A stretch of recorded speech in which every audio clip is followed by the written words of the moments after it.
Bonjour à toutes et à tous. Dès l'âge de 6 ans, Axel Alétru est sur les podiums européens de BMX.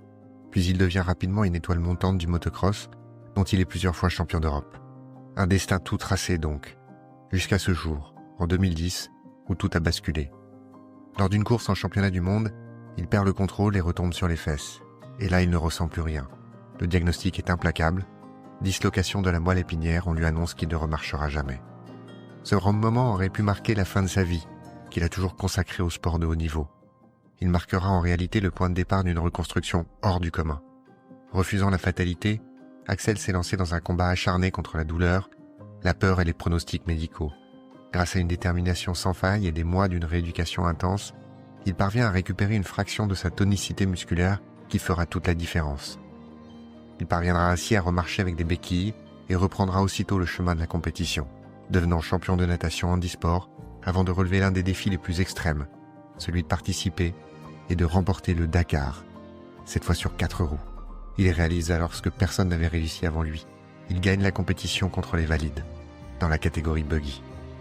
Dans son livre « Et toujours reconduire », publié aux éditions Albin Michel, Axel partage avec une sincérité désarmante son parcours et les clés qui lui ont permis de ne jamais abandonner et de reconstruire sa vie. Son récit, par moments un peu philosophique, offre à chacun des tips, comme il dit, pouvant aider à surmonter les épreuves du quotidien, mais aussi les défis exceptionnels. Dans cet épisode, Axel nous livre un témoignage authentique sur la résilience, la force mentale, la force morale et la capacité à réinventer sa vie après un traumatisme. Axel Alétru, bonjour. Bonjour à tous. Merci beaucoup d'avoir accepté mon invitation. J'ai beaucoup de Avec plaisir plaisir, avec plaisir à vous d'être là. recevoir, à te recevoir, pardon, on se tutoie. Oui, on se tutoie, on se tutoie. Alors, je vais te présenter en quelques mots pour ceux qui ne te connaissent pas encore. Tu as bientôt 35 ans, tu es né le 5 février 1990. Exact. Tu es né dans les Hauts-de-France. Tu as très tôt, très très tôt, et je dis bien très tôt, puisque je crois que c'est à l'âge de 6 ans, tu es monté sur ton premier BMX en compétition pour participer au championnat d'Europe. Donc, très vite dans la vie, tu as développé un très fort esprit de compétition sous l'impulsion de tes parents, on va y revenir. Puis ensuite, tu es passé au motocross, ce qui t'a amené au championnat du monde à peine à l'âge de 20 ans. Donc, moi, je me plais à te présenter comme un athlète de très haut niveau, puisque comme tu auras l'occasion de nous le raconter, bah, tu n'es pas athlète que dans une seule discipline, tu es athlète dans plein de disciplines différentes et à chaque fois, tu as atteint le très haut niveau. Donc pour moi, tu es un athlète de très haut niveau. Tu es père de deux enfants, Oscar et César. Très bon choix de prénom pour César. Tu as ce parcours sur lequel on va revenir, mais qui a bien évidemment un point d'orgue, c'est ces fameux championnats du monde en 2010 en Lettonie, où tu as un accident. Est-ce que tu peux effectivement nous raconter en quelques mots un peu le contexte, en quoi consistent ces courses de motocross auxquelles tu participais, le contexte aussi peut-être un peu particulier de la Lettonie. On n'a rien contre nos amis lettons, mais c'est vrai que c'est quand même un environnement un peu particulier, un petit peu peut-être plus roots, plus rustre que les compétitions en France, et les circonstances de ton accident, pour qu'on rentre directement dans le vif du sujet et qu'ensuite on puisse dérouler sur la suite et tout ce que tu peux partager avec nos auditeurs. Oui, alors déjà bonjour à tous, ravi de, pouvoir partager mon parcours, mon histoire. C'est vrai que la Lettonie, c'était, déjà un Grand Prix qui était assez atypique dû par sa texture sablonneuse, et j'ai, malheureusement chuté, comme tu le dis, pas forcément dans le meilleur des pays parce que les conditions ne sont pas les mêmes que chez nous en France. On n'a pas forcément les mêmes moyens médicaux. Les services de secours ne sont pas forcément habitués à ce type d'accident. Donc du coup, je suis vraiment tombé là où il ne faut pas. C'est quand même, j'ai envie de dire. Après, le championnat du monde de motocross, voilà, c'est des 15 épreuves qui est dans le monde entier. On est au top niveau de ce qu'on peut faire sur le niveau du championnat du monde, hein. Je suis sur ma première année professionnelle et pour moi, tout se déroulait bien. On est une quarantaine de pilotes. Je faisais top 15, voire top 10. Je faisais partie de l'écurie KTM. Donc vraiment un contexte favorable ou avec des bons résultats pour moi, l'équipe. Et malheureusement, bah voilà, je chute sur une vague. En fait, c'est une vague de whoops, où je suis propulsé sur l'avant de la moto et là je sens un grand crack dans la moelle épinière, donc Mais je me tu fais pas retrouve. un soleil, tu tombes un peu à la verticale, c'est ça? Comme si C'est tu allais difficile rebondir. à décrire, je suis Oui, tombé sur les fesses, en réalité. oui. Donc je tombe sur les fesses et là, il y a un crack dans la moelle épinière qui est assez, sanglant où, tout de suite je sens que plus rien ne répond, quoi. Donc clairement, les gens me c'est toujours une question qu'on me pose en conférence, dans les entreprises. Je leur dis: «Voilà, je en une fraction de seconde, on ne sent plus rien». Donc je suis paralysé, sur le terrain. Donc une évacuation qui est compliquée, comme je l'ai dit, des moyens qui ne sont pas du tout les mêmes que chez nous. 1 heure de route sur des routes, si je peux dire route, parce que c'est en Lettonie. Même si j'ai rien, comme tu l'as dit, contre nos amis lettons, mais je dis tout ça, c'est pour que les gens puissent prendre le contexte de l'environnement et que j'étais pas forcément dans des meilleures conditions pour le rapatriement et pour quand on tombe et qu'on a une blessure comme la colonne vertébrale, le moindre petit fragment, le moindre petit mouvement, bah, peut changer une vie. Donc, c'est vraiment important d'être pris en charge dans des bonnes conditions. Donc, heureusement, j'ai eu cette capacité, lucidité de rester concentré, ne pas, ne pas paniquer, ce qui m'a permis de gérer les services de secours et ensuite de pouvoir être rapatrié en France, où les médecins m'ont là-bas annoncé que malheureusement je ne remarcherai jamais. Donc là, alors c'est toujours pareil, hein, il y a comme je dis souvent, il y a toujours plus dur. Mais c'est l'une des choses les plus dures qu'on peut dire à un gamin de 20 ans. En plus, j'avais une carrière devant moi, j'étais, connu dans mon milieu. Donc là, je me retrouve vraiment, avec aucune perspective et même pas la possibilité de pouvoir, me dire que je remarcherai, peut-être un jour quoi, que je reviendrai, valide. Donc ça, c'est quand même quelque chose d'assez troublant, mais je reste, est-ce que c'est l'insouciance de ce gamin? Est-ce que c'est mon âge à l'époque? Je reste positif et je veux pas me résigner à ce diagnostic pessimiste des médecins. Donc ça, c'est quelque chose qui est hyper, important et c'est vrai que je me lance dans une rééducation directement où, où je veux y croire. Je veux y croire et je me dis que je peux pas me rabaisser à ces paroles de médecin et me dire que c'est foutu. Avant de me dire que c'est foutu, je dois me battre. Donc ça, c'est vraiment mon objectif, 1er quoi, réellement. Est-ce que tu dirais, pardon, je te coupe tout de suite, c'est vrai que alors, déjà, il y a une chose que j'ai pas dite, que je vais dire maintenant, c'est que tu as publié un livre qui s'intitule «Et toujours rebondir», qui est publié aux éditions Albin Michel, Oui, où tu racontes, ce que tu viens d'évoquer et la suite et ce dont on va parler, qui est, honnêtement, je ne dis pas ça pour te flatter parce que c'est pas mon style, mais, j'ai vraiment, vraiment beaucoup apprécié ton livre et c'est marrant parce que dans ton style, dans les choix narratifs, les choix de la chronologie, que tu as adopté pour raconter, cet incident, mais aussi ta vie.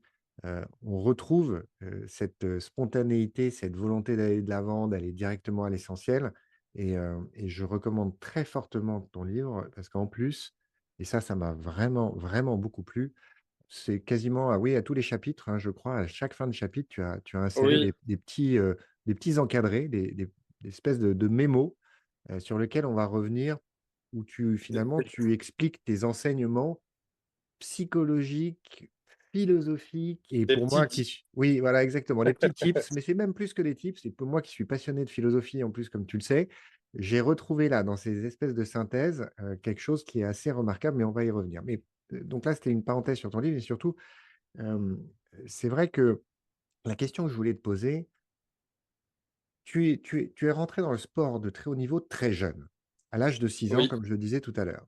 Tu avais un oui, père oui. qui tu as toujours un père, pardon, qui est, lui-même, a fait de la compétition, qui était sportif de haut niveau. C'est très intéressant la manière dont tu as été élevé puisque finalement, c'est pas d'ailleurs dogmatique, mais il y a eu une vraie priorité qui a été donnée au sport puisque notamment, tu as pas eu ton brevet des collèges, tu as arrêter Ah l'école.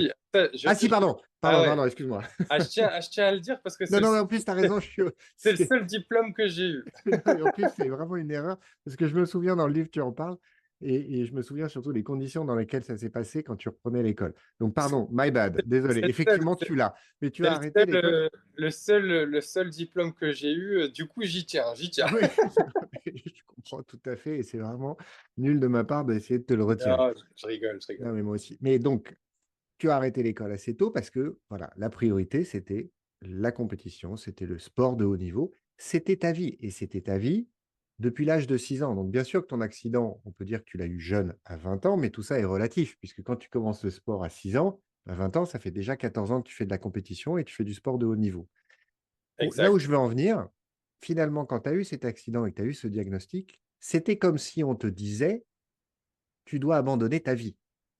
Ah C'est oui, pas oui. tu dois abandonner un hobby. C'est pas, tu vois, tu te blesses et tu peux plus faire un sport que tu fais depuis longtemps, mais tu peux faire le reste. Là, en fait, toute ta vie tournait autour du sport, de la compétition. Et donc, quand on vient te dire, euh, bah, vous n'allez plus marcher, et c'est tout qui pouvait s'écrouler. Et finalement, est-ce qu'il n'y a pas eu chez toi, quand tu dis cette espèce de positivisme, ce refus du diagnostic, finalement un instinct de survie qui a fait que, bah non, on peut pas me dire que ma vie est terminée. Ouais, en fait, c'est bien ce que tu dis parce que, alors, je vais pas dire que si j'étais quelqu'un de lambda et que j'avais vu cet accident, c'est rien, loin de là. Mais on peut considérer que quand on sacrifie toute sa jeunesse pour réaliser notre rêve et qu'on est en train de faire ce rêve et qu'on n'a pas une vie comme les autres et que tout s'arrête, bah oui, c'est encore plus difficile. Franchement, c'est quelque chose que je dois abandonner. C'est clairement, je dois faire une croix dessus et c'est la double peine parce que d'une part, je dois faire une croix sur ce que je suis en train de réaliser et en plus, je suis avec un handicap, tu vois. Donc c'est ça Hmm. qui est assez troublant et qui est difficile mentalement. Mais j'ai envie de dire, quand on est en rééducation, on pense d'abord à sauver sa peau et, euh, et puis après, bah, on pense au sport. L'instinct de survie ressort. En fait, on a tous cet instinct de survie finalement en nous. Hein. Il faut pas oublier qu'il y a X millions d'années, on était des centaines d'années même, on était des hommes préhistoriques. On fallait chasser pour manger. Donc on a encore en nous, évidemment, cet instinct de survie qu'on va pas forcément rechercher au quotidien, parce que tant qu'on n'est pas face à un mur ou face à une situation où on doit aller chercher cet instinct, bah, tout va bien. Mais moi, pour ma part, j'ai été face à une situation où, voilà, c'était pas une question d'abandonner, c'était une question de se dire, il faut se battre, essayer de retrouver le maximum d'autonomie et essayer de faire un point après, au fur et à mesure. J'ai eu la chance de pouvoir récupérer au fur et à mesure des mois, donc j'ai eu une progression qui a été ascendante, ça c'est important de le dire, parce qu'à chaque fois c'était des nouvelles étapes, c'était encourageant, même si j'ai eu évidemment des moments de stagnation. Globalement, j'ai toujours évolué. Donc le fait de toujours évoluer, c'est toujours du positif, on va de l'avant, on avance, on est sur une pente ascendante, on y croit, jusqu'à un moment donné où vraiment je stagne, et là je me dis, bon, là je crois que peut-être que je suis au maximum. Et le problème, c'est que personne ne peut te répondre, parce que la moelle épinière est une énorme inconnue pour la science. Donc je suis dans l'interrogation complète. Je sais pas. Je sais pas si je dois continuer à rêver, à vouloir récupérer des muscles qui ne reviendront jamais. Est-ce que je dois me battre contre un mur? Et voilà, à un moment donné, quand on commence à s'essouffler, quand on peut-être on prend conscience qu'on est au maximum, bah, on se dit qu'on va essayer de s'adapter, trouver des solutions, innover.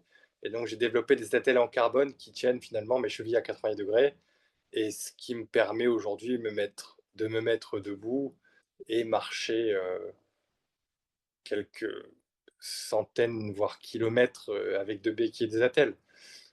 Donc voilà, le sport, après, je comprends que c'est foutu, que je ne remarcherai jamais, que je remonterai jamais sur une moto. que ma carrière est terminée. Donc ça, après, voilà, il faut être résilient.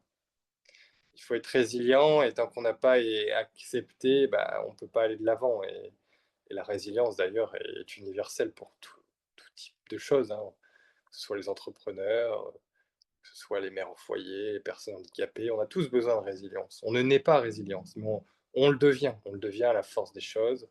On le devient avec l'éducation, avec les échecs. Tout ça, toutes ces choses-là que j'ai pu apprendre très jeune, pendant, comme tu l'as dit, 14 ans de ma vie, bah, j'ai dû faire face à des situations comme ça, ce qui m'a amené une grande maturité par rapport à un gamin de 20 ans dans ma rééducation. Ça a été, ça a été crucial, hein. Je me dis, la maturité d'un sportif aide beaucoup dans la vie au quotidien, pro. Et là, pour la rééducation, ça m'a beaucoup aidé, clairement. Tu m'embêtes parce que en fait, tu es un philosophe qui ne dit pas son nom et tu abordes toutes les choses que je voulais aborder avant même que je te pose des questions. Je trouve ça génial. Non, je voudrais juste expliquer aux auditeurs qu'on est passé un peu vite là-dessus, la spécificité des séquelles de ton accident et de ta blessure, puisque donc moi, C'est-à-dire, ma spécialité, la, c'est-à-dire? enfin, ce que moi je présente comme une spécificité, c'est que donc tu n'as pas eu la moelle épinière n'a pas été sectionnée, Oui, elle s'est en fait disloqué. disloquée. Et ce que moi j'ai compris comme étant la particularité, c'est que tu avais un résidu musculaire sur la partie supérieure de tes cuisses, c'est ça? Qui pouvait encore fonctionner, que tu pouvais entraîner, que tu pouvais développer et que finalement ce résidu musculaire, c'est ce qui a fait la différence et qui t'a permis ensuite d'évoluer et d'arriver, là où tu en es aujourd'hui, c'est ça? C'est presque ça. En réalité, à la base, j'avais rien, rien du tout. Il y avait aucun muscle. Mais au fur et à mesure, oui, il y a les quadriceps qui ont commencé à se réveiller. D'abord la cuisse de gauche, puis de droite. Et du coup, j'ai décidé d'exploiter finalement ce résidu de muscle qui était vraiment infime. Mais à la toute base de base, quand j'étais à l'hôpital, j'avais rien du tout, quoi. J'étais paraplégique, vraiment sans aucune possibilité de contracter le moindre muscle. Mais au fur et à mesure, ça commençait à réapparaître. Comme je l'ai dit tout à l'heure, au bout de 2 ans, j'ai pu me remettre debout avec 2 béquilles et des attelles, avec seulement les quadriceps qui me permettent de faire aujourd'hui beaucoup de choses au quotidien. J'ai pas récupéré, j'ai récupéré simplement 20 pour que ce soit simple, parce que tout le monde ne connaît pas l'anatomie du corps. Oui, bien sûr. J'ai récupéré 20% des muscles des jambes. Voilà. Donc 20%, ce qui reste très peu, quoi. Si on reprend, donc effectivement, tu étais tu as fait énormément de kiné, énormément d'efforts. C'est effectivement, tu l'expliques bien dans ton livre, extrêmement important, c'est cette notion de petites marches, de petites étapes que tu arrives à franchir et qui finalement te donnent le sentiment, qui n'est pas faux d'ailleurs, hein, mais de progression, d'avancer, et ce qui doit alimenter énormément ton moral, ta motivation et ta détermination. Et puis, arrive ce jour où effectivement, tu arrives à faire quelques pas, avec, tes béquilles où là, c'est vraiment une étape, assez majeure.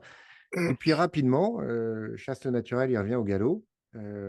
Axel se dit: «Bah, voilà, je peux marcher avec mes béquilles, donc ça veut dire que je peux faire du sport de haut niveau». Ou pas. À la base, c'est Ouais. vrai que je me disais, je peux faire du sport de haut niveau, mais je me disais, est-ce qu'il existe du sport pour les personnes en situation de handicap? Tu vois, faut pas oublier qu'on était en 2012-13, on parlait pas autant des Jeux paralympiques, et cetera. Donc vraiment, j'ai dû fouiner, chercher sur internet et j'ai découvert qu'il existait, les Jeux paralympiques. Donc là, bah, tu te doutes bien, en tant que sportif de haut niveau, je me suis dit: «Merde, je peux pas ne pas passer à côté de ça. Je dois prouver que malgré le handicap, bah, je peux devenir 2 fois un champion, que je peux aller challenger, bah, d'autres athlètes quoi, qui sont dans la même situation que moi. Continuer ma carrière de sportif de haut niveau. Et là, je me suis dit: «Bah, pourquoi pas la natation?» Et un domaine pourquoi on me demande pourquoi la natation? Parce que c'est un domaine dans lequel je me sens libre. Il n'y avait pas de fauteuil, on voyait moins le handicap, cette sensation de flottaison qui est quand même assez incroyable. Donc du coup, je voici mon dévolu pour la natation avec, cet objectif des Jeux paralympiques de Rio 2016, donc tout réapprendre de zéro. Alors ça me faisait pas peur, hein, mais tout réapprendre de zéro, pour apprendre à nager avec les bras déjà. Ça, c'était un premier défi. On se rend pas compte, mais avancer seulement avec les bras et les jambes paralysées, bah, on tracte une caravane, comme on dit, hein. Donc quelque chose que je dois me réadapter, le placement de tête. Moi, j'étais pas nageur, hein, nageur amateur, donc occasionnel. Donc j'ai vraiment dû former une équipe, que cette équipe me forme à nager et mettre des objectifs qui étaient ambitieux. Et ensemble, on a très vite pu progresser et devenir 12 fois champion de France, vainqueur des Jeux européens, décrocher 3 records de France sur 50 mètres papillon, 50 mètres crawl, 100 mètres crawl. Ça a été, euh, Ça a été pour moi la découverte d'un nouveau monde parce que j'ai toujours fait partie de sports mécaniques extrêmes et jamais des sports olympiques. Donc j'ai découvert ce milieu de l'olympisme, les règles, les partenaires, les sponsors extrasportifs, la natation handisport avec les personnes en situation de handicap. Donc ça a vraiment été pour moi, je dirais, un super rebond. Ça a été vecteur de beaucoup de choses. Ça a été une motivation pour me sortir du lit chaque matin. Donc, non, je ne regrette pas de m'être lancé dans la natation, parce que ça aurait pu être le tennis, je sais pas, l'athlétisme, handisport aussi. Mais l'eau, c'est mon élément, c'est quelque chose que j'aime. C'est c'est un monde à part et j'ai été très heureux de pouvoir côtoyer les valides aussi en compétition, faire des stages avec les membres de l'équipe de France valide, Florent Manodou, Camille Lacour, Jérémy Stravus, Fabien Gillot. Donc non, ça a été vraiment pour moi quelque chose d'extraordinaire de revenir dans la natation et ça m'a amené à beaucoup d'opportunités derrière. Donc voilà, j'aurais pu me lancer, relancer dans les études, mais comme tu l'as dit au début, les études, c'était pas trop mon truc. C'est pas ce que Et j'ai dit. oui, enfin, enfin, tu l'as pas dit, c'est vrai, mais on a dit que j'avais pas beaucoup été à Voilà. l'école parce que je suis plutôt un autodidacte de la vie et j'aime pas trop me soumettre aux règles, c'est quelque chose que j'aime pas. De dépendre des autres et de devoir faire des choses qu'on n'aime pas. Donc voilà, j'ai décidé de faire ce que j'aimais et donc après reprendre les études, j'ai pas voulu, donc j'ai fait ce que j'aimais, ce qui était le sport. Exact. C'était quand même difficile d'un point de vue, j'allais dire, administratif, quoi. Il y avait, enfin, sur Oui, les règles, j'ai découvert ce que tu expliques sur la réglementation qui encadre le handisport, et notamment en natation, ce qui va faire que tu rentres dans telle ou telle catégorie qui te permet de participer à telle ou telle compétition en ah oui, fonction oui. du niveau de ton handicap. Et j'ai trouvé ça d'une brutalité et oui, vraiment brutale. C'est-à-dire que on est déjà face à des gens qui se dépassent, qui dépassent leur handicap pour participer à des compétitions de haut niveau, extrêmement techniques, challenging, etc. Et on vient rajouter une couche avec des règles qui peuvent paraître totalement abscons et extrêmement brutales. Et j'ai senti que toi, t'avais résisté, tu t'y étais opposé, comme on a compris que c'était ta personnalité, tu n'es pas du genre à lâcher, mais j'ai senti que c'était quand même, il y avait une difficulté en plus, quoi, sur ce cadre très spécifique de la natation. Ah oui, oui, clairement. Alors, c'est pas que la natation, j'ai envie de dire, parce que tous les sports handisport sont soumis à des règles pour des classifications. Et on m'a changé de catégorie de handicap. Mais ça, c'est des choses que j'ai appris sur le tas au fur et à mesure. Je ne savais pas du tout que ça allait se passer comme ça, malheureusement. Aujourd'hui, il y a même la Fédération française qui fait des détections pour des athlètes, non pas pour les classifier dans un sport qu'ils aiment, mais leur donner leur meilleure chance de performance selon leur classification dans tel ou tel sport. Donc c'est à ce point, tu vois. Et donc moi, j'ai été classifié dans une catégorie qui s'appelle S7. Alors c'est hyper compliqué. Déjà, même nous, athlètes, on ne comprend pas. Alors le grand public encore plus. Les gens ont dû le voir aux Jeux paralympiques. En plus, cette année à Paris, on voit les images des JO, c'est beau, c'est machin, mais on ne comprend jamais pourquoi il y en a un qui a plus de bras, qui est avec un mec qui a qu'un bras, pourquoi on a l'impression de voir des gars qui sont valides, alors finalement ils ne sont pas valides parce qu'ils ont un handicap qui est léger, un œil en moins, ou ce genre de choses. Donc c'est vraiment hyper compliqué. Moi, on m'a mis dans une catégorie, pour faire simple, qui est supérieure, avec des gens qui sont presque valides. Euh, les instances internationales qui m'ont changé au bout de la troisième fois de catégorie et après 3 recours. Donc clairement, c'est une des pressions politiques qui ont eu lieu avec d'autres fédérations, mais une erreur et une corruption et comment je dirais, c'est volé, mais c'est un peu comme, alors je sais pas si tu suis un peu la boxe, mais si Oui, tu te bah, rappelles ce qu'a vécu, ce que vivent pas mal d'athlètes en boxe, notamment Alexis Vastine à Londres et à Pékin, qui normalement était vainqueur, et on le met deuxième, parce qu'il y a voilà, un nombre de points qui a jugé, qui n'a pas été... voilà. Bah là, c'est la même chose dans le handisport. Voilà. Donc clairement, quand j'ai découvert ça, ça a été quelque chose que je ne m'attendais pas du tout. Et comme tu l'as dit tout à l'heure, on est brisé une fois par la vie, et une deuxième par ce changement de classification. Et au-delà d'être déçu, c'est toutes les personnes autour de moi qui ont été déçues, qui ont eu un coup au moral, parce que ma kiné avait fait beaucoup de sacrifices pour ça. Elle m'avait accompagné sur toutes les compétitions. Mes entraîneurs l'équipe que j'ai montée ont fait leurs sacrifices sur leurs amis. Et là, on ne va pas au JO, non pas parce qu'on n'est pas performant, mais parce qu'un groupe de personnes décide que je dois changer de catégorie de handicap. Donc voilà, j'avais réalisé les minima pour Rio 2016, mais ça ne correspondait plus du tout à ma nouvelle catégorie qui était S8, avec un énorme gap qui est impossible à combler, où j'étais avec des gens qui plongent. Donc oui. Ouais. clairement, ça a été difficile. Hmm. Donc, donc ouais, une partie de ma vie qui s'envole en fumée aussi, parce qu'on s'entraîne pendant 5 ans pour un objectif, et finalement, bah, tout s'arrête du jour au lendemain, sans aucun pouvoir décisionnaire. Donc, on subit, on doit fermer notre gueule, comme on dit vulgairement, et on peut rien faire, c'est comme ça. D'où le fait que la Fédé, aujourd'hui, aiguille les athlètes handisport qui veulent commencer le handisport vers des catégories pour ne pas les briser une deuxième fois, en gros. Voilà, Pour les aider à faire le bon choix. voilà, ouais. Tu continues ton odyssée. Alors le mot est choisi volontairement puisque voilà, passionné d'antiquité et de mythologie, je ne pouvais pas m'empêcher de remarquer que eh bien, entre l'année de ton accident en 2010 et l'année de ce que je vais présenter comme ton sacre, tu vas nous raconter ça en 2020, bah, il s'est passé 10 ans, qui est exactement le temps qu'il a fallu à Ulysse pour retourner chez lui après la guerre de Troie.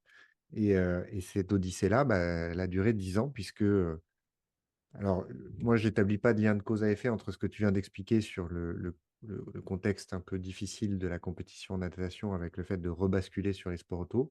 Mais il s'avère que quand même, tu refais ce changement, tu reviens vers tes premiers amours, vers la mécanique et tu décides de participer au Dakar dans la catégorie des buggy.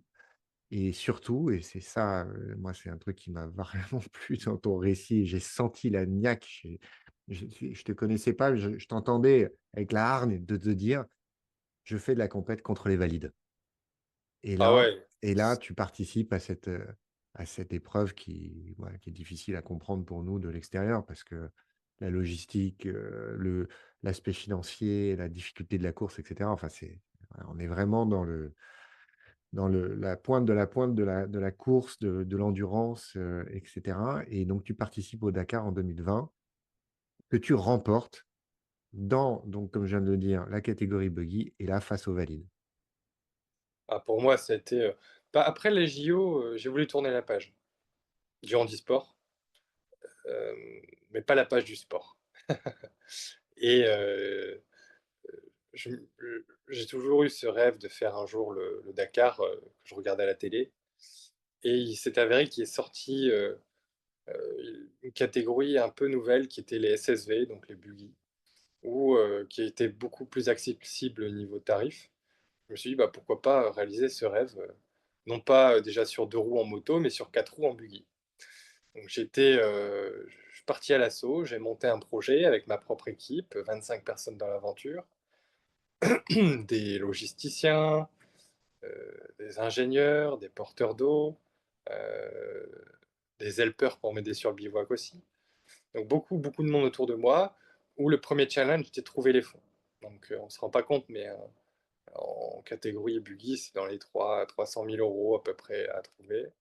Donc on essaie de trouver des mécènes, on essaye de convaincre les entreprises. Premier objectif atteint, on arrive à trouver les fonds. Deuxième challenge, c'était de pouvoir développer une voiture pour que je puisse rouler malgré le handicap aussi, parce qu'on va sur le Dakar, qui est le rallye le plus dur au monde. Le Dakar, c'est 10 000 km en 15 jours. Il y a une logistique qui est hyper importante sur la préparation, il faut m'aider sur le bivouac. Donc c'est toutes ces choses-là qu'on doit mettre en place beaucoup plus, en plus qu'une personne valide, parce que moi je suis en fauteuil roulant. Même si j'ai dit que je marchais, je suis quand même en fauteuil roulant chez moi ou pour me reposer. Donc sur le bivouac, après 12 heures de voiture par jour, je vais me mettre en fauteuil roulant. Donc c'est tous ces aspects-là qu'on doit gérer. On arrive à avancer, à finaliser toutes ces phases. On fait des tests, etc. Je fais un premier rallye qui est le rallye du Maroc en 2019 qui se passe très bien avec mon copilote François. Donc on va être deux dans la voiture. Il a accepté de faire ce challenge avec moi. Donc une personne handi à bord. Il va devoir avoir plus de responsabilités parce qu'il va devoir m'aider à changer des roues, par exemple. Je ne pourrais pas l'aider. Nous désensabler, faire de la mécanique. Donc on commence à apprendre à se connaître, on développe des choses. Et le 5 janvier 2020, on est sur le Dakar. C'était un rêve de gosse qui se réalise et je ne me rendais pas compte. Je ne me rendais pas compte de ce qui m'attendait. Et quand j'ai fait la première étape, donc c'est 15 jours hein, le Dakar, mais dès la première étape, on enchaîne 800 bornes de course et de liaison. Donc la course c'est chronométré, la liaison c'est chronométré aussi, mais on peut rouler tranquillement. Mais 800 bornes sur toute la journée.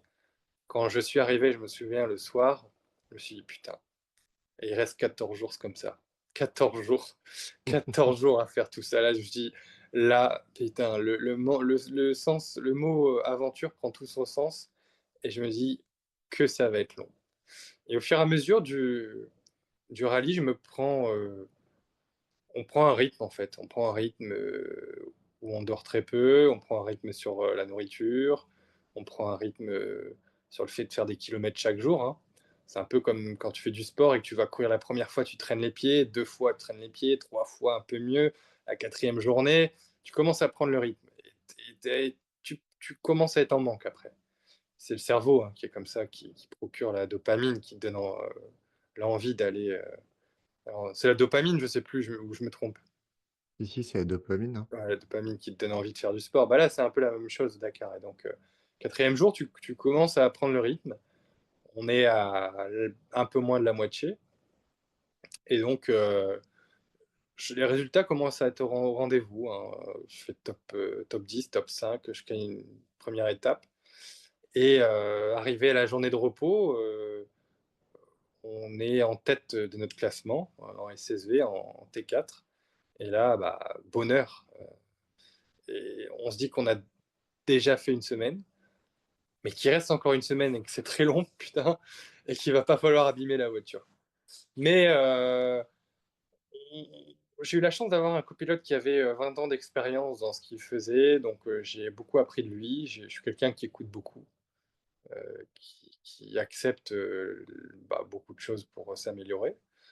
Et notre objectif, c'était surtout pas se précipiter et vraiment déjà aller au bout, on se disait. Si on va au bout de cette aventure, premier, troisième, cinquième, c'est déjà fou. Et là, apothéose, j'ai envie de dire. Au bout de 15 jours, on arrive à terminer ce Dakar, on franchit le podium d'arrivée et je deviens la première personne au monde handicapé avoir pu gagner le Dakar devant les valides. Donc ça a été, Et d'ailleurs, c'est toute compétition confondue, tout sport confondu, il me ouais, semble. ouais, il y a pas de handisport, hein, donc j'étais vraiment avec les valides, donc ça a été vraiment, 10 ans après mon accident, comme tu l'as dit, l'odyssée parce que qui aurait pu imaginer que je gagne un jour ce Dakar en tant que personne en situation de handicap devant les valides, sans expérience, tu vois? Mmh. Ça a été une belle victoire. Ça a été une belle victoire. Malheureusement, derrière, il y a eu le Covid, donc c'est dommage parce que médiatiquement, bah, tout s'est dirigé vers le Covid, évidemment. Il y a eu, beaucoup de choses, d'opportunités qui n'ont pas pu se créer suite à ma victoire, mais la vie est ainsi, c'est comme ça. C'est une aventure humaine. Je reviendrai un jour sur le Dakar, mais en tout cas, ça a été une des plus belles victoires de ma vie. Ouais, clairement. Comme tu le sais, Fortitude parle justement essentiellement de résilience. Mmh. L'idée, c'est de partager avec le parcours de mes invités, ce qui peut chez certains être un fondement, de la résilience, un ressort de la résilience, une source de la résilience. Essayer d'explorer aussi quels sont les outils, de la résilience et essayer de comprendre, comme tu l'as évoqué déjà à plusieurs reprises depuis qu'on se parle, essayer de comprendre d'où ça vient, comment ça fonctionne, comment on la développe, comment on l'alimente, comment, voilà, on fait quelle en quoi ça consiste concrètement? Parce que ça fait partie de ces notions dont on parle beaucoup, mais dont finalement peu de gens sont vraiment capables de donner une définition, si Ah, tant c'est est qu'il y en dur. ait qu'une seule, si tant est qu'il y en ait qu'une Oui, seule. Moi, je pense que ça fait moi, partie de ces j'ai une définition un peu personnelle de la résilience, qui est assez simpliste. C'est la résilience pour moi, c'est, l'art de savoir naviguer entre les torrents, tel un poisson dans l'eau. Pour moi, c'est ça, c'est savoir utiliser la vague qui nous pousse à gauche, à droite pour rebondir dessus. Nager à contre-courant, ça mène à rien. C'est se battre contre quelque chose qui fonctionnera pas. Donc, il vaut mieux utiliser ce que la vie nous amène pour rebondir sur cette vague. Et donc, tu as raison, c'est hyper compliqué de se projeter dans la résilience parce que chacun a une définition personnelle, chacun la voit différemment, d'autres ont du mal à comprendre ce que c'est, certains pensent qu'on est résilient. euh, et même moi-même qui ai expérimenté cette résilience, c'est difficile d'expliquer comment elle s'apprend. Moi, j'ai eu l'éducation, la chance, qui m'a amené cette résilience. J'ai eu, des échecs très jeunes, dans le sport comme on a parlé tout à l'heure, hein, au début. J'ai commencé le sport jeune, donc quand tu commences le sport jeune, tu fais face à des victoires, mais au face à des échecs. Et si tu rebondis pas face à ces échecs, tu deviendras jamais champion. Donc j'ai dû être résilient très jeune. Donc je pense que toute ma carrière m'a appris à être résilient et quand j'ai dû accepter ce qui m'est arrivé avec un gros traumatisme, j'étais un petit peu préparé mentalement. mmh. Mais la résilience s'apprend tous les jours, dans les bouchons, par exemple, tu peux l'apprendre dans les bouchons. Tu apprends, la résilience, par exemple, quand tu as une grève, tu dois être résilient face à cette situation. Hem, c'est vraiment très large, c'est vraiment très large et tu m'entends? Oui, oui, je suis là. Ah ouais. Et c'est vrai que chacun peut le percevoir différemment. Donc, Oui, je pense que ça fait partie de ces notions effectivement qui n'a pas une seule définition il y et a un professionnel, Boris Cyrulnik, qui est le professionnel de la résilience, mais je pense que chacun a une définition de la résilience sur un projet. Donc, c'est ça et chacun a un degré de résilience aussi. C'est ça qui est important de mentionner. Donc, voilà, ça reste quand même quelque chose d'assez abstrait. c'est abstrait et alors moi, c'est vrai que mon projet, ultime, c'est au fur et à mesure de mes entretiens, sur Fortitude, d'essayer d'esquisser des points communs, des mécaniques, des mécanismes, qui seraient propres à une, pas une notion unique, parce que de toute façon, moi, j'aime pas les notions uniques, je trouve ça trop limité. La nature, par définition, est est complexe et tout est de nuances. Donc, il ne faut pas essayer de mettre une notion comme la résilience dans une seule case, mais en tout cas, Oui, essayer de trouver des points communs. Et je commence à les deviner, mais le travail est encore long. Et c'est vrai que du coup, de pouvoir avoir ton témoignage est extrêmement intéressant parce que, bah, comme mes auditeurs le savent, moi, on a pu partager des expériences de résilience face à la maladie, ce qui est encore autre chose, que ce soit Christophe Bichet, avec lequel tu as d'ailleurs pas mal de ah points oui, oui, je communs, connais Christophe. Oui, oui. oui, que j'ai reçu et qui est assez formidable puisque lui a aussi déjoué les pronostics et les diagnostics. On avait dit à ses parents que s'il vivait au-delà de 12 ans, ce serait un miracle. Ouais, ouais, ouais. Et aujourd'hui, il en a plus de 30, il a des enfants et il est champion d'escalade. Mais aussi la résilience face à une maladie que l'on prend de plein fouet et face à laquelle on ne peut rien, avec Marie Fugain et sa sœur, ou même Sébastien Joachim, qui est pas quelqu'un de très connu, mais qui a cette maladie atroce, où une dégénérescence au niveau de la rétine fait qu'il perd la vue depuis qu'il est tout petit et qui sait de manière inexorable qu'il va être aveugle et qui, malgré tout, Ouais, avance, fait du sport et cetera. Tu as la résilience face à la violence humaine avec, les aussi. témoignages des anciens des forces spéciales, de la BRI et autres, ou alors face aux éléments, face à la nature, que ce soit l'Everest, avec, Oriane et Marc, que ce soit les océans avec Sam Gouchad qui est Ouais, ouais, en ouais. train de faire la route du Rhum actuellement. Tous ces témoignages qu'on a eu la chance d'avoir sur Fortitude, ont montré effectivement que déjà, pour parler de résilience, u unique, c'est une aberration puisqu'on n'est pas résilient face aux mêmes choses et face à un Aussi. accident, face à ton anatomie, face à une maladie, face à des éléments ou face à un autre être humain, bah, la résilience, c'est pas la même chose. Hem Et du coup, moi, ce qui m'intéresse beaucoup dans ton expérience, puisque tu le dis dans ton livre, hein, en page 207, j'ai noté que tu dis: «Alors pourquoi avoir pris la parole pour vous raconter ma vie? Parce qu'aujourd'hui, j'ai à cœur d'aider les autres, tous les autres qui pourraient trouver entre ces lignes de petites clés, de minuscules impulsions pour se donner du courage et se dire que rien n'est impossible. Mon histoire, si elle peut rencontrer la vôtre, n'aura pas été vaine. C'est exactement le sens de la démarche de Fortitude. C'est que Oui. chacun qui nous écoute, face à ses propres challenges, ses propres épreuves, et trouve dans ton témoignage, ah voilà, un petit truc, petite énergie, une petite étincelle qui va lui permettre J'espère. d'aller de l'avant. Ah si, c'est sûr. Et donc du coup, pour revenir à l'analyse plus sérieuse, plus concrète de la résilience, tout d'abord sur ses fondements, ce que j'appelle les ressorts de la résilience. Et moi, il y a un point qui m'intéresse énormément, sur lequel j'interroge en général mes invités, c'est celui de l'éducation. Et toi, c'est justement un point sur lequel tu as beaucoup insisté dans ton livre, l'éducation de tes parents. Et d'ailleurs, tu dis, suis-je à part où mon éducation si particulière a-t-elle permis que j'explore des aptitudes habituellement réservées aux adultes? C'est cette dernière option que je retiens sans l'ombre d'une hésitation. C'est quand tu parles justement de ta jeunesse, quand tu faisais déjà de la compétition et haut niveau, et tu Ouais. t'interroges sur est-ce que c'est inné ou est-ce que c'est le fruit de ton éducation?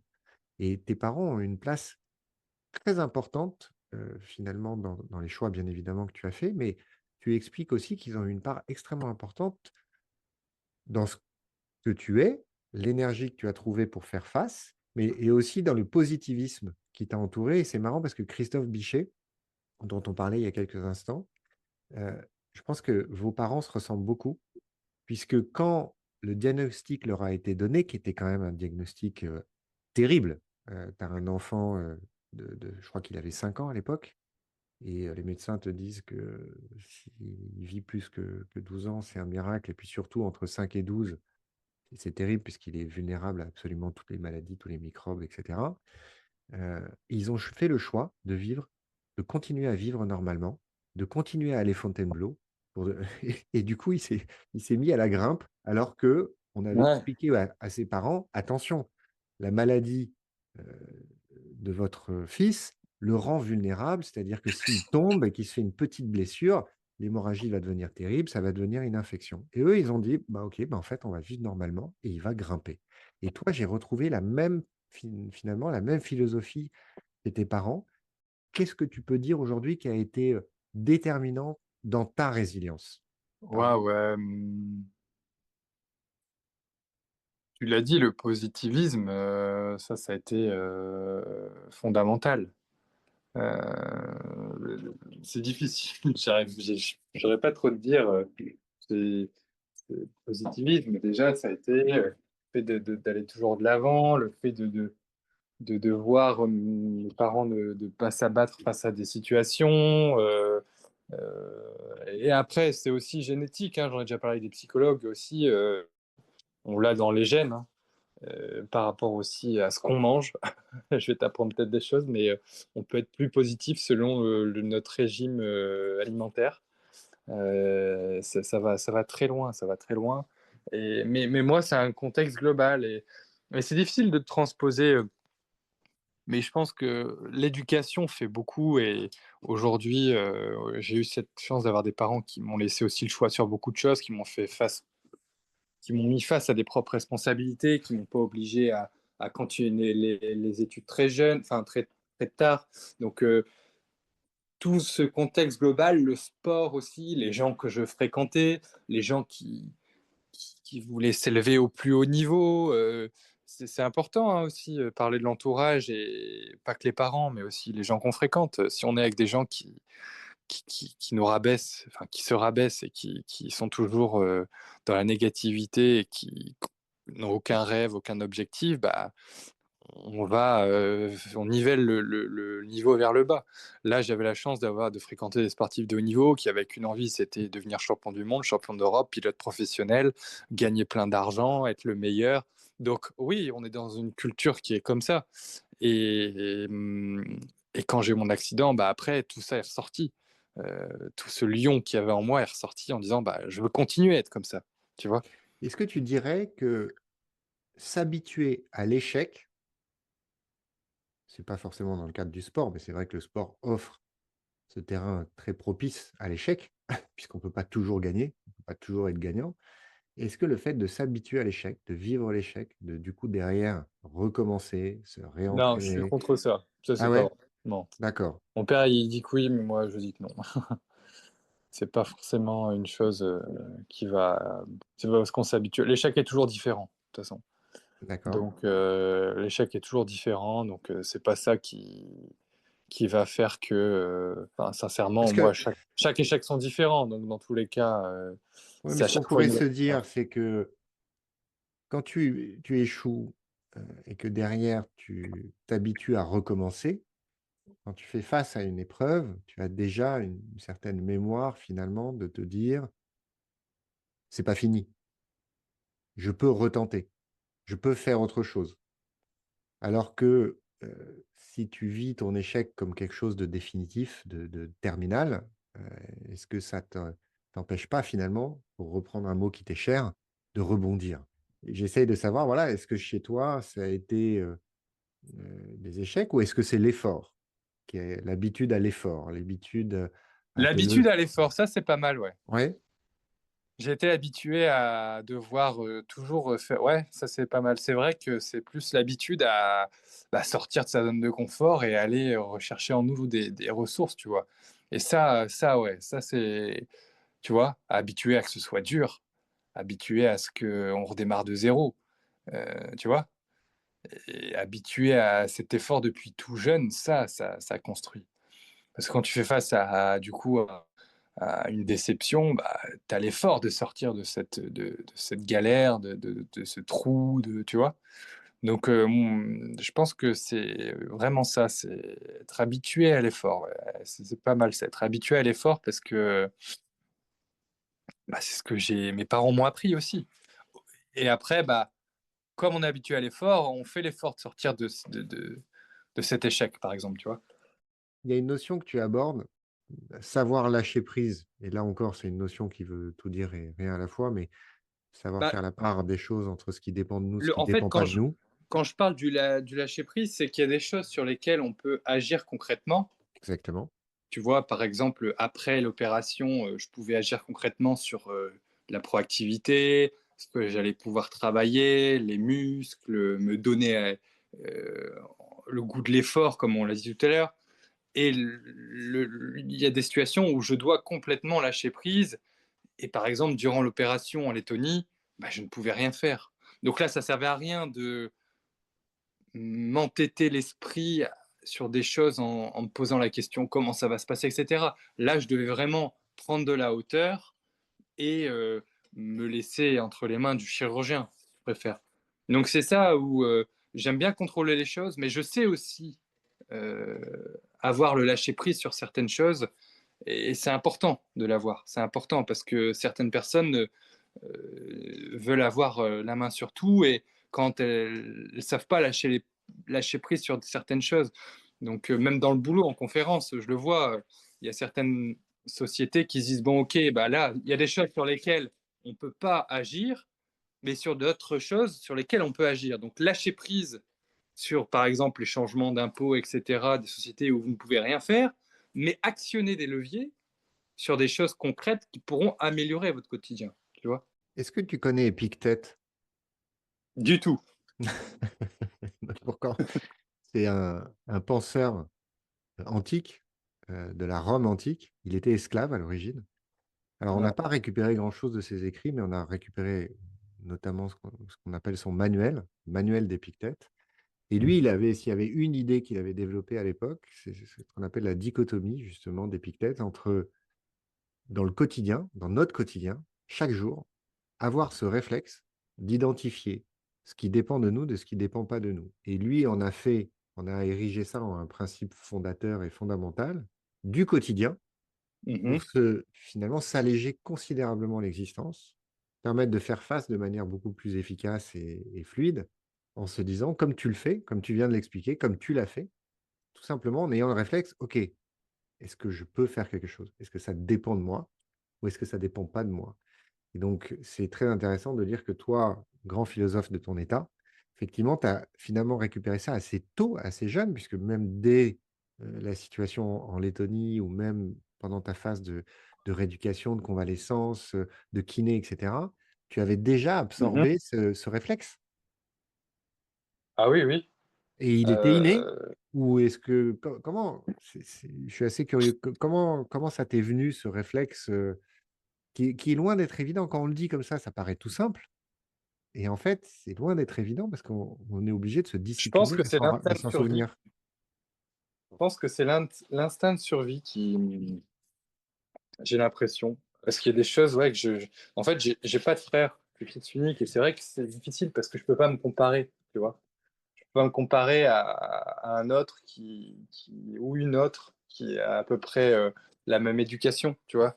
Si j'avais pu me comparer à quelqu'un qui a la même éducation que moi, mais qui réagit différemment, etc., ça aurait été plus facile. Mais là, je suis seul.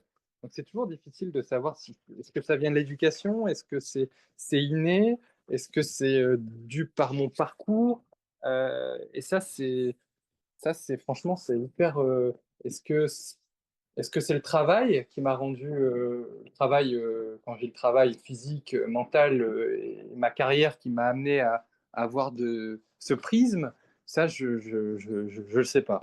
J'ai déjà discuté avec des grandes psychologues internationales qui sont encore dans beaucoup d'interrogations, et c'est elles qui m'expliquaient il y a une part de génétique aussi. Dans tout ça, faut pas le nier. Une part dans l'alimentation, vraiment, qui gère ses émotions aussi. Et il y a une autre part d'éducation, évidemment. Ouais. Mais Alors, elle expliquait que on aura beau éduquer les gens d'une certaine façon, on aura beau leur faire manger telle chose, elles ne réagiront jamais de la même manière sur le plan psychologique, parce qu'il y a une part d'inné, elles ne seront pas autant résilientes que moi ou qu'un autre, parce que c'est génétique. Et c'est dingue, mais c'est la réalité. ouais, qu'une part de génétique, enfin, comment on pourrait le contester? Après, ma petite intuition, ma modeste opinion sur le sujet, euh, que j'ai construite, encore une fois, notamment grâce à Fortitude, c'est que l'action, l'expérience, le fait de faire des choses, quelles qu'elles soient, est une source considérable. Alors de la résilience, bien évidemment, mais de ces inspirations dont on parle, et par exemple cette dichotomie entre ce qui dépend de nous, de ce qui ne dépend pas de nous, effectivement, on peut te l'apprendre, on peut te le faire lire, tu peux avoir découvert Épictète à l'école, ok, très bien. Mais si ce n'est pas le cas, tu le réalises aussi tu vis des expériences dans ta vie et notamment, par exemple, à travers le sport.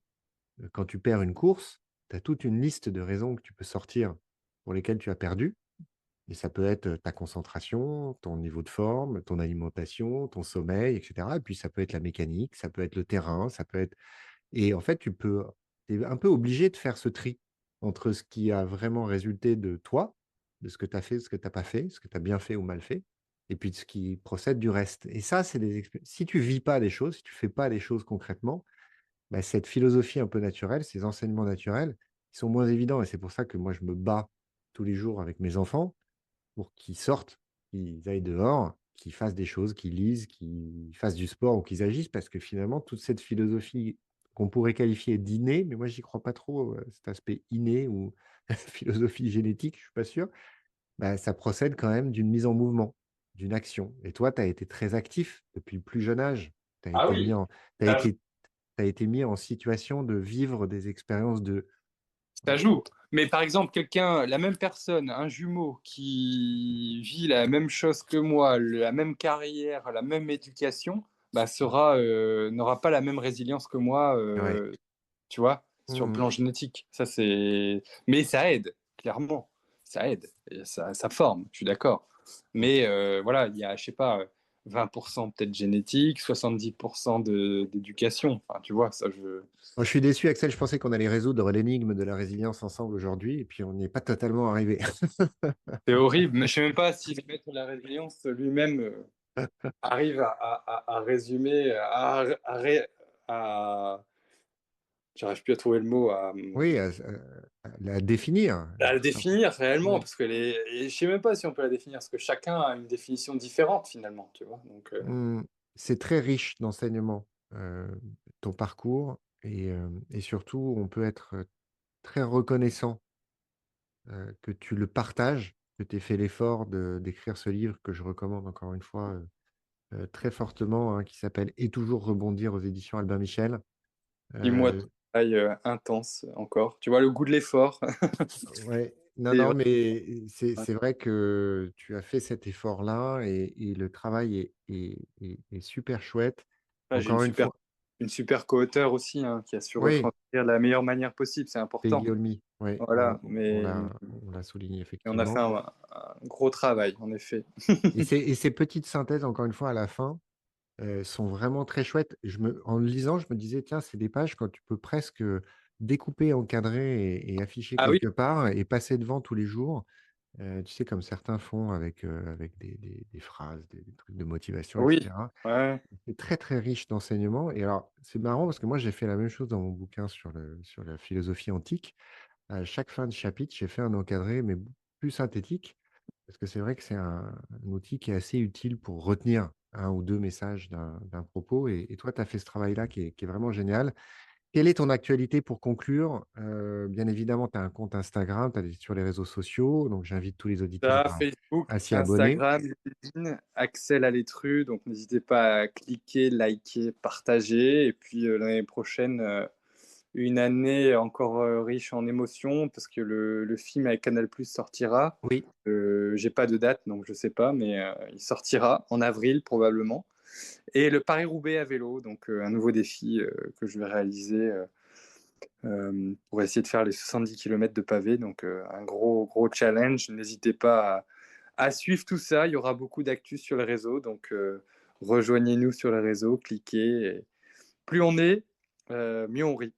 ouais, ouais, ouais. Non, c'est très chouette et puis aussi, je rappelle que on le découvre sur ton site internet, tu animes des conférences, tu participes à des conférences auprès des entreprises, des organisations et Ouais, cetera beaucoup pour en français, en anglais, beaucoup de, de, de thèmes que j'aborde sur la résilience, la cohésion d'équipe, la performance, le rebond, la conduite du changement. Voilà, tous des thèmes mmh. que j'aborde sur les séminaires d'entreprise, effectivement. N'hésitez pas à solliciter Axel le philosophe. Je peux vous assurer que ses enseignements sont profonds, riches et sincères et surtout sont vécus. Donc, ça vaut de l'or. Merci beaucoup Axel de t'être rendu Merci Nicolas. disponible. Je sais que tu es très occupé, très sollicité. Merci nous avoir On accordé a du mis du temps. temps, mais on l'a fait, tu vois. Ouais, ouais, on est persévérant. Disons que quand tu animes Fortitude, si tu persévères pas pour accueillir quelqu'un comme toi, il faut changer de métier et à très bientôt. Au revoir.